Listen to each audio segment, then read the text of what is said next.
तो आज हम लोग बात करेंगे अस्थि धातु के ऊपर।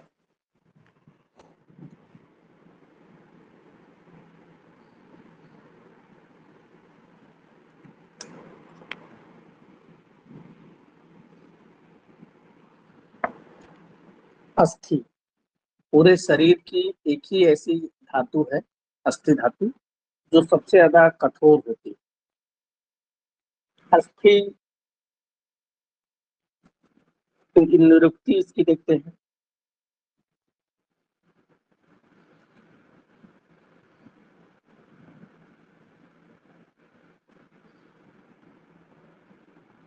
तो अस्थि की निरुक्ति में अस्यते क्षिप्यते इत अस्थि, अस्यते क्षिप्यते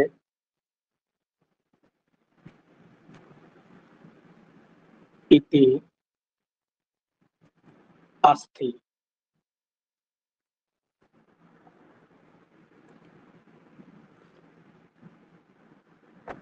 अस्यते क्षिप्यते इति अस्थि, यानी कि अस्यते क्षिप्यते, क्षिप्यते मतलब जिसको फेंका जाए वह अस्थि।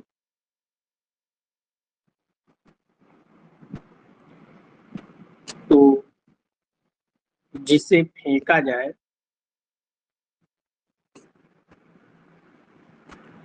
वह अस्थि है। फेंका जाए का क्या मतलब है? जैसे देखिए, मृत्यु के पश्चात जो है,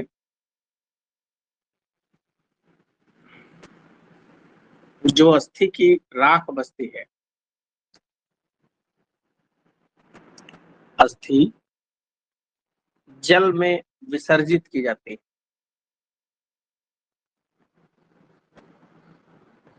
जल में विसर्जित की जाती है,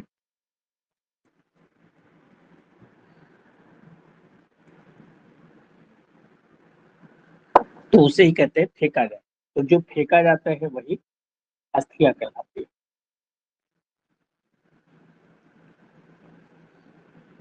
उत्पत्ति कैसे होती है?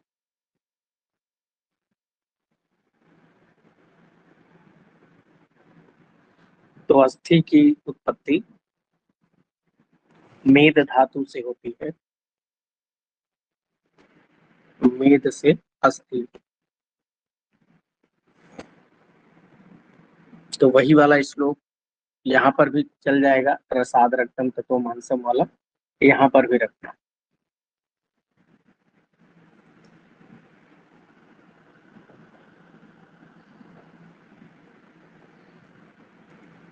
चरक ने अस्थि धातु की उत्पत्ति के संदर्भ में बताया है कि मेद धातु जो होती है, मेद धातु अपनी अग्नि से पककर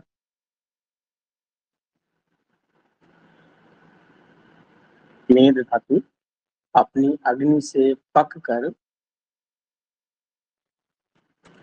और पृथ्वी, अग्नि और वायु का संयोग प्राप्त कर, और पृथ्वी, वायु, अग्नि का संयोग जब मिल जाता है, यानी कि आपस में मिल जाते हैं प्राप्त कर, क्या होगा? क्षर हो जाएगा। मेद धातु क्षर हो जाती है। क्षर हो जाती है मतलब एकदम पक जाती है। और जब कोई चीज एकदम पक जाएगी तो कैसी हो जाएगी? कठोर हो जाएगी। क्या हो जाएगी फिर? कठोर। और यही क्षर हुई धातु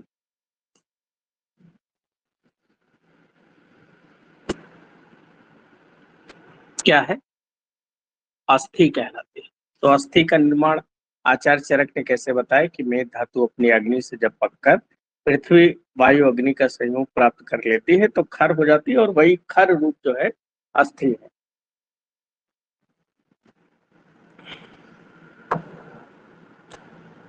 अगर आज की डेट में देखा जाए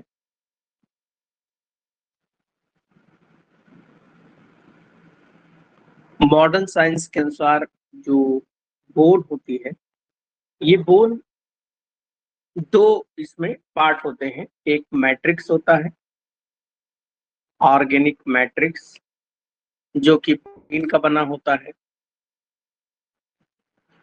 और दूसरा पार्ट होता है कैल्शियम सॉल्ट।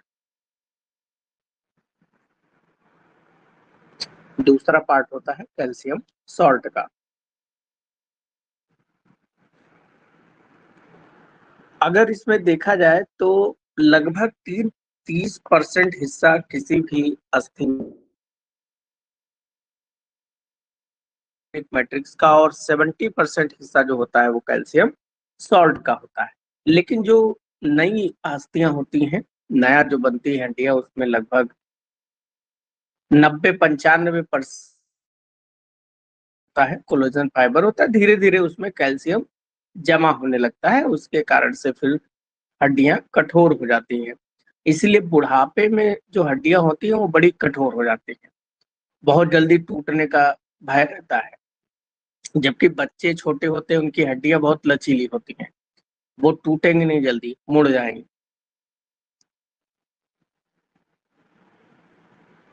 अस्थि के अंदर जो सेल पाए जाते हैं उसे ऑस्टियोब्लास्ट और ऑस्टियोक्लास्ट कहते हैं। ये हम लोगों ने जब रचना शरीर पढ़ा था तो वहां पर पढ़ लिया था। नेक्स्ट, अस्थि का 5 भौतिक संगठन।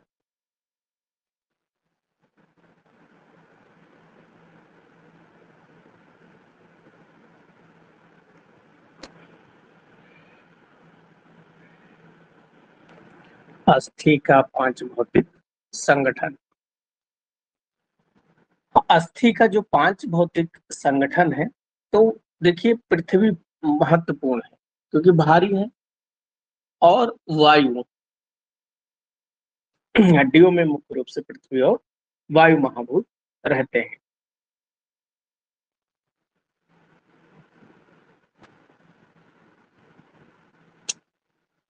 हड्डियों की बात करें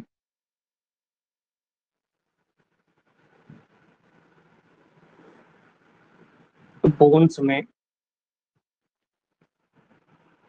बोन्स की जो नॉन कार्बनिक या इनऑर्गेनिक पार्ट जो होते हैं, जिसमें कैल्शियम फॉस्फेट, ये लगभग 36% होता है। कैल्शियम कार्बोनेट, ये लगभग 6% के करीब में होता है। और मैग्नीशियम फॉस्फेट,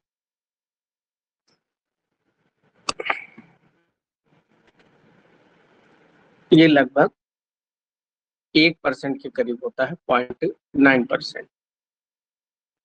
और अन्य जो होते हैं लगभग 2.3% होते हैं। तो 45% हिस्सा जो बोन का है वो इनऑर्गेनिक पार्ट होता है, यानी कि उसमें कार्बन नहीं होता है, इसीलिए बोन जो होती है वो हार्ड होती है।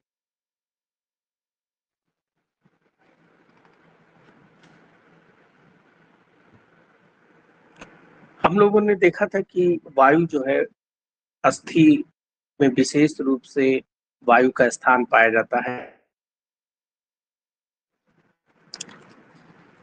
अस्थि धातु के कर्म।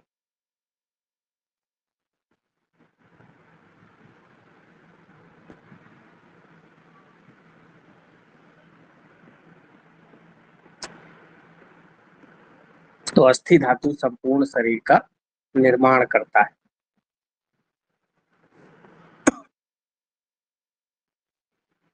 देह धारण, ढांचा तैयार करता है। इसके अलावा मज्जा की पुष्टि करता है।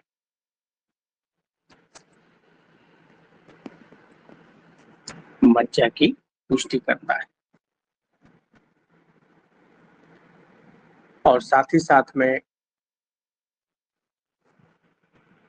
मांसपेशियां मांसपेशियां स्नायु द्वारा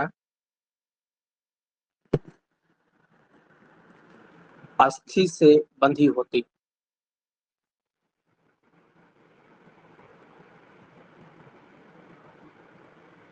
अस्थि से बंधी होती। तो ये सारे कार्य होते हैं अस्थि के। अस्थि के क्षय और वृद्धि के लक्षण देखें।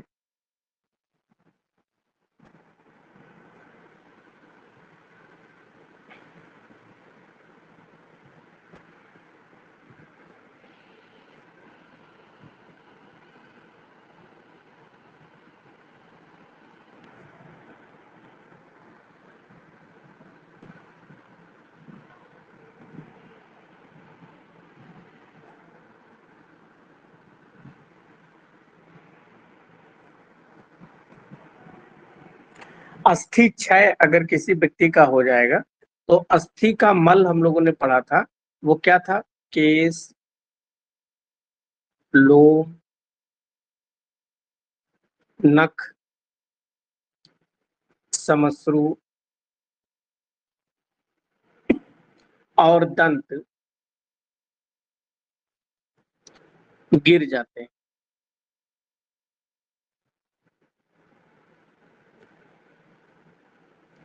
उसके बाद में शरीर में थकावट,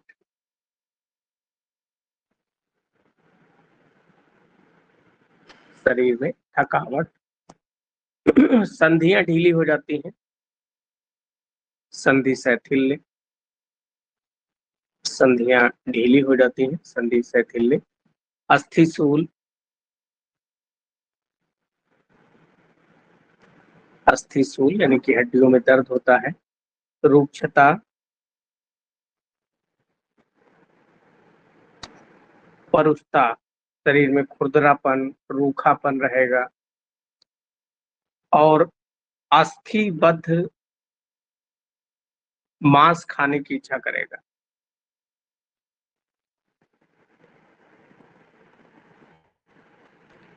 अस्थिबद्ध मांस खाने की इच्छा का मतलब ऐसा जैसे बोन लेग पीस होता है, जैसे मुर्गा खाते हैं लोग तो लेग पीस खाते हैं, तो उसी प्रकार से उसका मन करेगा कि वो लेग पीस खाए।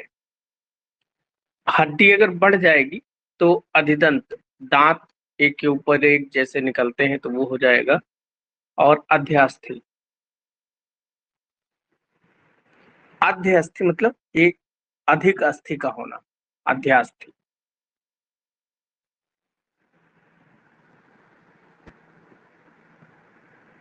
तो ये अस्थि वृद्धि के लक्षण होते हैं।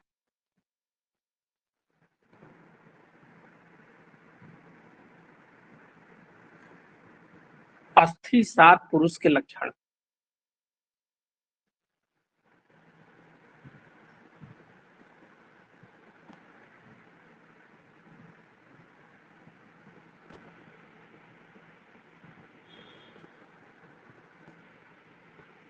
अस्थिसार पुरुष के लक्षण। तो जो व्यक्ति अस्थिसार होगा उसके अंदर सिर और स्कंध बड़े होते हैं,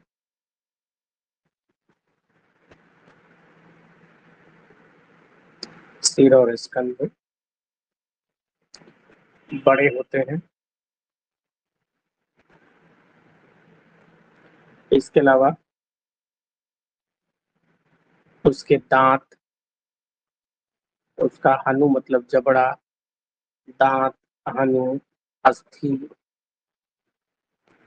और नख, नाखून जो होते हैं वो स्थूल मतलब बड़े और दृढ़ होते हैं।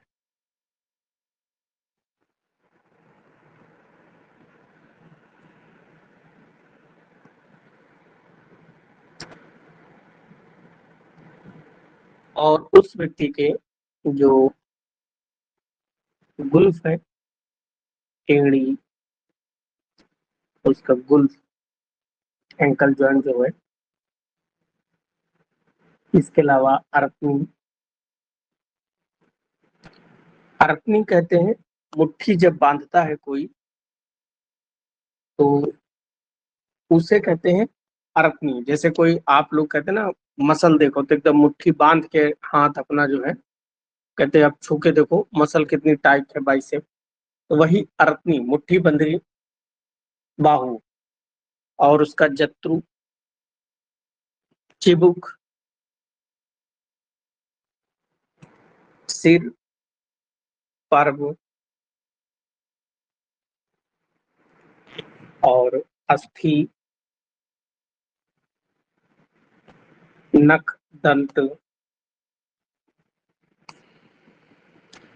स्थूल होते हैं यानी कि बड़े होते हैं। और ऐसे व्यक्ति जो है उत्साह वाले,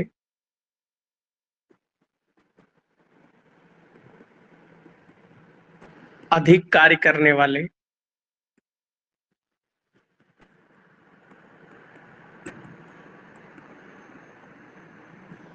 और क्लेश को सहन करने वाले, क्लेश मतलब कष्ट को सहने वाले,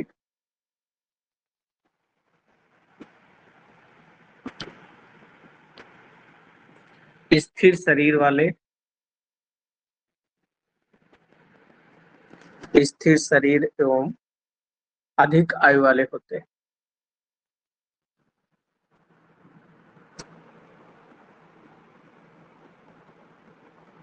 अधिक आयु वाले होते हैं। तो ये लक्षण अस्थिसार पुरुष के लक्षण।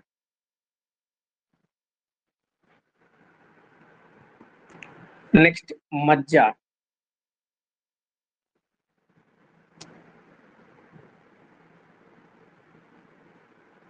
मज्जा धातु, मज्जा धातु की निरुक्ति देखते हैं तो जो हड्डियों के अंदर भरी होती है उसे मज्जा कहते हैं। तो इसकी निरुक्ति में क्या है? मज्जति अस्थितु इत मज्जा।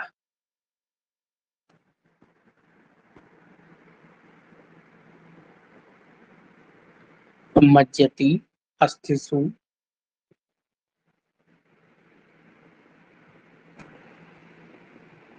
इति मज्जा, यानी कि अस्थियों के अंदर विद्यमान रहे जो अस्थियों के अंदर विद्यमान रहे उसे मज्जा कहते हैं।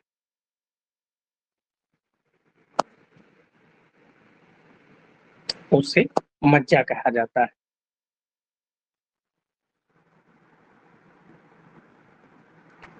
मज्जा जो अस्थियां होती हैं उसमें जो छोटे छोटे पोर्स होते हैं उनसे रिस कर उनके अंदर भर जाते हैं। तो आचार्य चरक ने कहा है कि वात के सहयोग से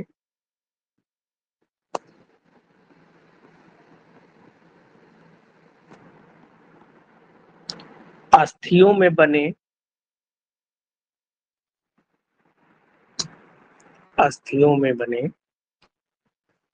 सुशिर भाग, सुशिर मतलब खोखला,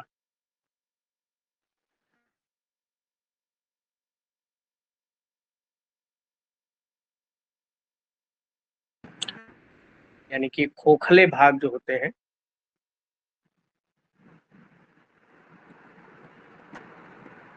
मेद धातु का स्नेह, मेद धातु का स्नेह भर जाता है।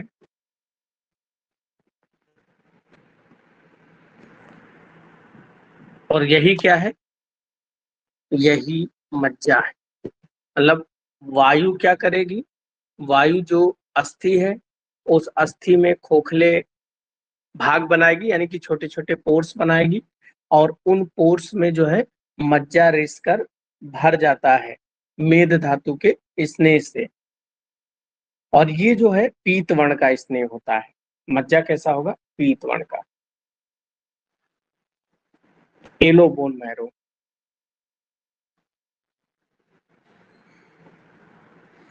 उत्पत्ति,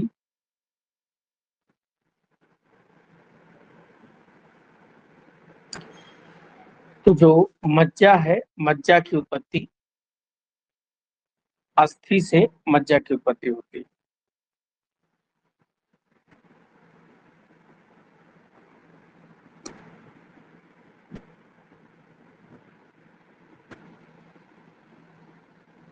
अस्थि से मज्जा की उत्पत्ति होती है।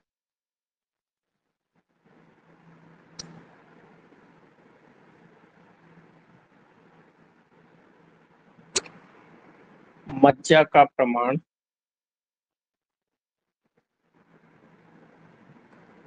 एक अंजलि। मज्जा का प्रमाण एक अंजलि होता है। इसका 5 भौतिक संगठन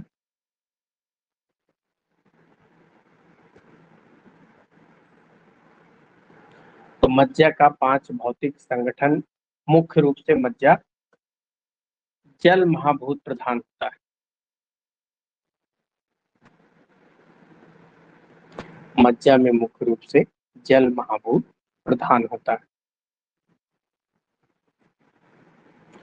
इसका कर्म देखें, मज्जा धातु का कार्य क्या है?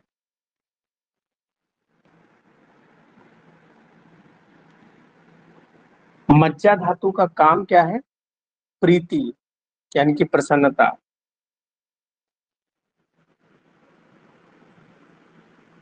प्रसन्नता, स्निग्धता,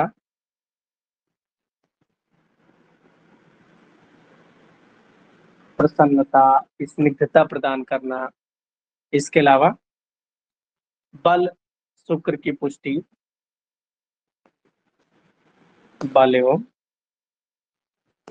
शुक्र की पुष्टि, अस्थियों का पूरण करना,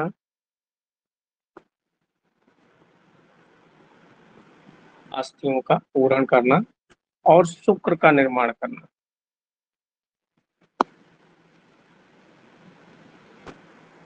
अस्थियों का पूरण और शुक्र का निर्माण करना, ये कार्य किसके होते हैं? मज्जा के कार्य होते हैं।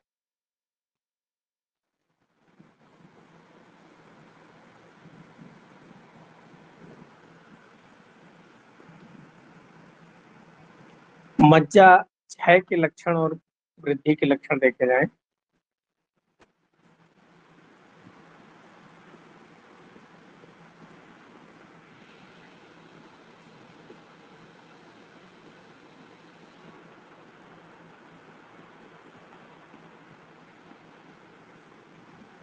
मज्जा क्षय और मज्जा वृद्धि लक्षण। मज्जा क्षय अस्थियों का क्षय हो जाता है। अस्थियों का क्षय, क्योंकि अस्थियों के अंदर भरा होता है, और अस्थियों की क्षय, अस्थियों की दुर्बलता एवं लघुता हो। वात रोग, क्योंकि अस्थि धातु मुख्य रूप से वात दोष उसमें रहता है। अगर अस्थि क्षय हो जाएगा तो वायु बढ़ जाती है, तो अस्थि से वात रोग हो जाएंगे। अल्प शुक्रता, क्योंकि अगला मज्जा धातु, मज्जा क्षय से क्या होगा? मज्जा क्षय से अल्प शुक्रता, क्योंकि मज्जा अगली धातु शुक्र बनाती है, तो मज्जा क्षय होगा तो शुक्र भी क्षय हो जाएगा। अस्थियों के अंदर मज्जा होती है, इसीलिए अस्थि जब क्षय हो जाएगा तो अस्थियों में पीड़ा, तोंद, सुई से होने जैसी पीड़ा होगी, अस्थितोद। पर्व भेद, ज्वाइंट पेन होगा। पर्व भेद मतलब ज्वाइंट्स पेन।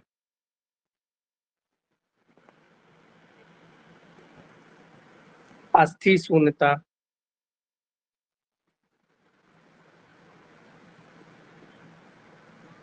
अस्थि शून्यता, अस्थियों में शून्यता होती है। अस्थि शून्यता, भ्रम, तिमिर दर्शन,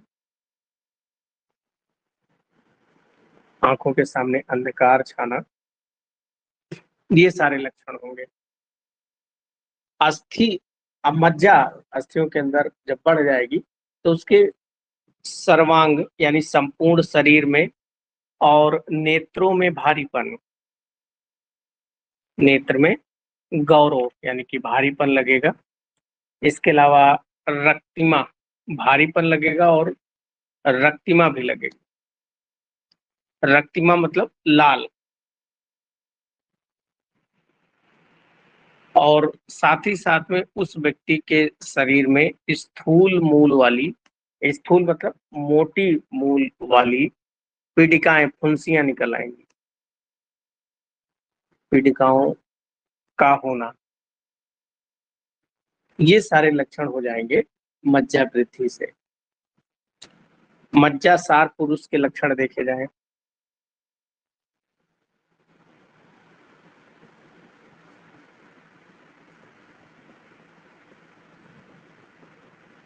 मज्जासार पुरुष लक्षण। मज्जासार पुरुष जो होते हैं वो आकृस, उत्तम बल वाले, आकृस यानी कि दुबले पतले नहीं होते हैं, उत्तम बल वाले होते हैं।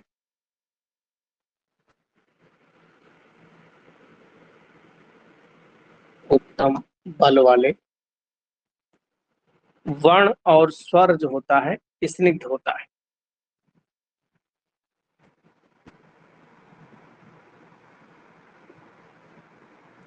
वर्ण और स्वर स्निग्ध होता है। संधियां मोटी होती हैं। संधियां मोटी होती हैं और बड़ी होती हैं और गोलाकार होती हैं।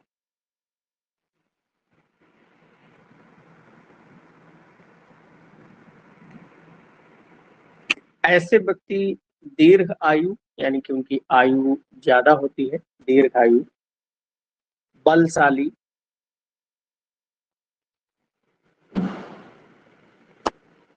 विज्ञान यानी कि ज्ञान संपन्न होते हैं, विज्ञान संपन्न, धनी होते हैं, संतान युक्त,